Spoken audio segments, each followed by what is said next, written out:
नमस्कार मित्रांनो, Balasaheb Pawar LIC of इंडियामधून बोलत आहे.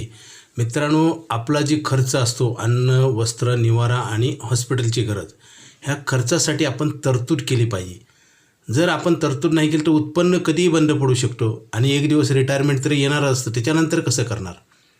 आपल्या खर्चासाठी कुणीतरी पैशाची तयारी करेल असं कसं होऊ शकेल? कदापि होणार नाही मित्रांनो. त्यासाठी आपण पैशाची बचत केली पाहिजे. पैशाची बचत केल्यावर पैसे वाढतात आणि खर्च केलं की संपतात. हे सगळ्यांना माहिती आहे. माहिती असून उपयोग होत नाही. चांगल्या गोष्टी, हिताच्या गोष्टी, आपल्या फायद्याच्या गोष्टी सतत केल्या पाहिजेत. आणि पैसा आपल्या जवळ असला तर काय होतो? तो खर्च होतो. म्हणून आपल्या डोळ्याच्या माघारी आणि जिथं सुरक्षित जागा आहे अशी LIC ऑफ इंडिया हे भारत सरकारची संस्था, इथं पैसे ठेवा. आपण ठराविक काळ पैसे ठेवले तर आयुष्यभर पैसे मिळतात असं कधीच होत नाही. आपण शिक्षण घेतो चांगल्या प्रकारचं आणि आपल्याला नोकरी किती मिळते? लिमिटेड मिळते ना. अनलिमिटेड नोकरी मिळते का? मला सांगा. कुठलंही काम तुम्हाला लिमिटेड मिळतं, परंतु अनलिमिटेड मिळत नाही. आणि अनलिमिटेड जगण्यासाठी पैसे लागतात. जसं माणूस लवकर गेला तर काय होतं? कुणाचं तर नुकसान होतं. माणूस म्हणजे संपत्ती आहे ना. आता येणं जाणं हे आपल्या हातात नाही. कधी जन्माला यायचं, कधी मरायचं हे कुणाच्याही हातात नाही आणि माहिती पण नाही. परंतु आपल्याला कर्म हातात आहे आपल्या, तेच केलं पाहिजे. म्हणून आपल्याला अनलिमिटेड पैसे लागतात जगण्यासाठी, कारण किती दिवस जगणार आहे माहीत नाही. आणि आपण त्याच्यासाठी तरतूद करत नाही. म्हणजे काय होईल? आपली गैरसोय होईल.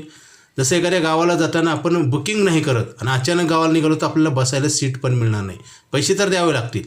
तसंच आहे, रिझर्वेशन केलं पाहिजे आपण पैशाचं. आणि हे रिझर्वेशन आपल्याला इन्क्रीज पैसे होऊन मिळतात, म्हणजे वाढून मिळतात ना. LIC ऑफ इंडियामध्ये तुम्ही ठराविक काळ पैसे देता आणि आयुष्यभर मिळतात. आयुष्यभर पैसे वाढतात. नोकरी व्यवसायात असं होतं का? एखादा व्यवसाय आहे, तुम्ही एक प्रॉडक्ट विकलं तर तेवढेच पैसे मिळतील. पुन्हा मिळतील का? पुन्हा प्रॉडक्ट विकेल का? माहिती नाही. खर्च चालूच आहे दुसऱ्या साईडला. त्याच्यासाठी LICची पॉलिसी करायची. LICची पॉलिसी का करायची? की आपल्याला सतत पैसे मिळतात. बघा, आता आपल्याला नोकरी लागली, आपण शिक्षण घेतलं चांगलं, आपल्याला नोकरी लागली परमनंट, तरी तिथं आपल्याला कामाचं कॉन्ट्रॅक्ट लिमिटेड मिळतं. म्हणजे वयाच्या 60 नंतर रिटायर केलं जातं. त्याच्यानंतर खर्च चालूच असतात. म्हणून तर पेन्शन होती ना पूर्वी, ती आता बंद झालेली आहे.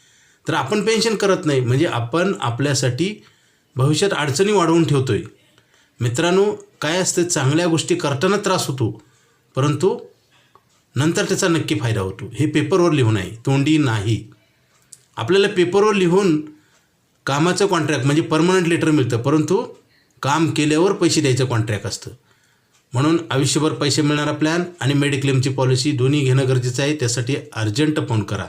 माझा मोबाईल नंबर 9890468671. Okay, thank you.